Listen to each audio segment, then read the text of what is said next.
গুজবে আপনার কান দিবেন না। আমাদের সরকারের যত অবকাঠামো এগুলো কিন্তু আপনাদের রেমিটেন্সের পয়সা, দেশের কৃষক, শ্রমিক, ব্যবসায়ী সকলের ট্যাক্সের পয়সা দিয়ে তৈরি। কোন ছাত্রের গায়ে একটি ফুলের টোকাও আমরা দেই নাই, কারণ আমরা জানি কোমলমতি ছাত্র তারা অনেকে আমাদের সন্তান সমতুল্য।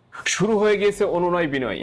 কেন এতদিন কোথায় ছিল? যারা কিনা বড় মুখ করে বলতো, বিভিন্ন ধরনের কথা বলতো, তারা আজ কোথায়? বৈশ্বিক মহামারীর সময়ও কিন্তু এই প্রবাসীরাই রেকর্ড সংখ্যক রেমিটেন্স পাঠিয়েছে। আপনারা স্ক্রিনে নিশ্চয়ই দেখতে পাচ্ছেন একটি পেপার, সেখানে কিন্তু এশিয়ার মধ্যে তৃতীয় নাম্বারে ছিল বাংলাদেশ, কিংবা বাংলাদেশি প্রবাসী ভাই বন্ধুরা যারা কিনা পৃথিবীর বিভিন্ন প্রান্তে অবস্থান করছে, তারা বৈশ্বিক সংকটের সময়ও কিন্তু এই সংখ্যক রেমিটেন্স পাঠিয়েছিল।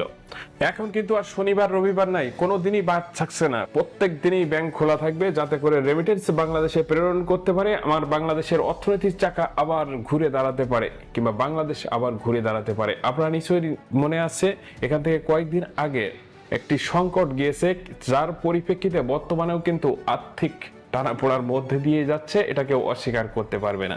দীর্ঘ